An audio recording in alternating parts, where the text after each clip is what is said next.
Bienvenidas y bienvenidos a este nuevo análisis. Hoy vamos a meternos en un misterio que, la verdad, se esconde a plena vista en textos muy antiguos.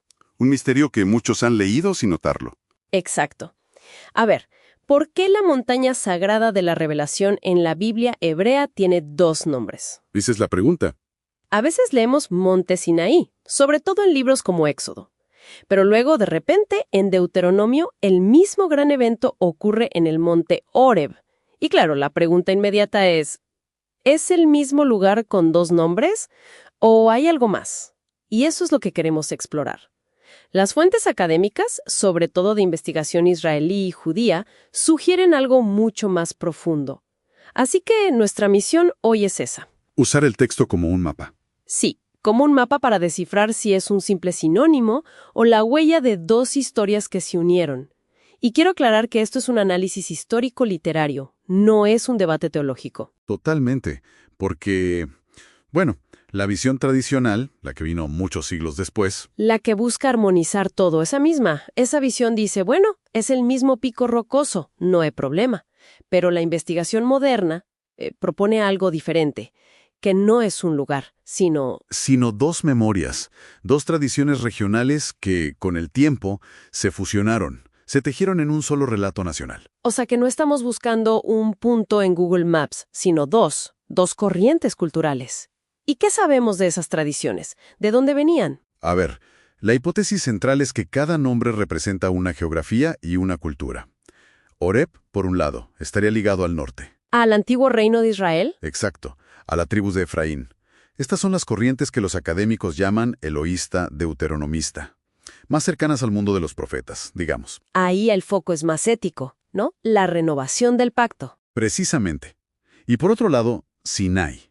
Sinai es el sur, es el reino de Judá, son los círculos de sacerdotes en Jerusalén. Y ahí el foco es otro. El foco es la ley, la promulgación solemne, el acto fundacional, la institución del culto.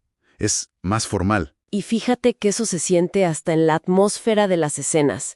Es algo que me llamó mucho la atención al leerlo. Cuéntame. Sinai es este espectáculo tremendo, casi aterrador, la montaña envuelta en fuego, humo, truenos, la voz de Dios como una trompeta. Un evento público, sobrecogedor. Sí, pero la gran revelación en Horeb es la del profeta Elías, y ahí es todo lo contrario.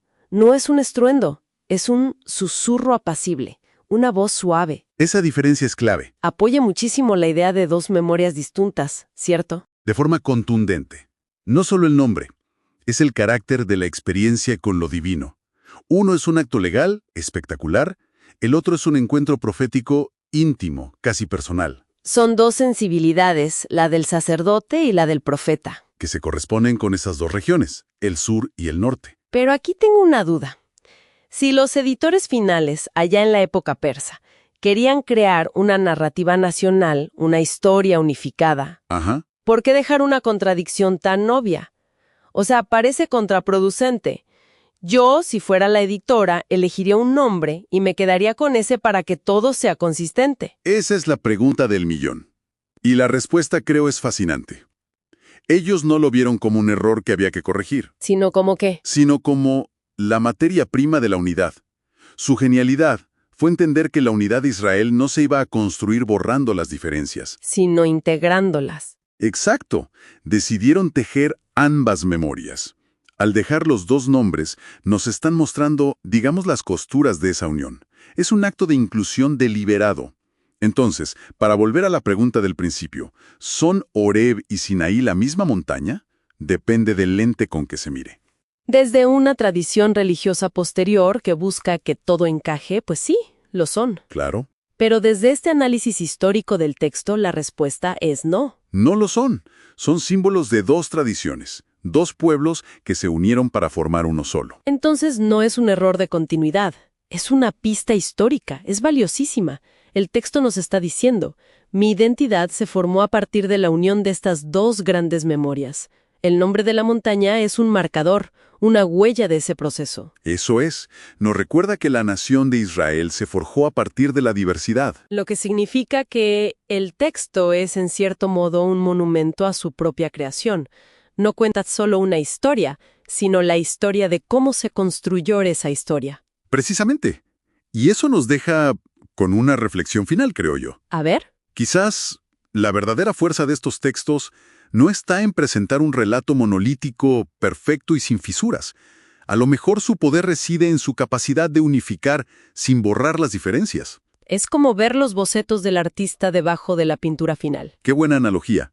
No son errores, son la historia de la obra.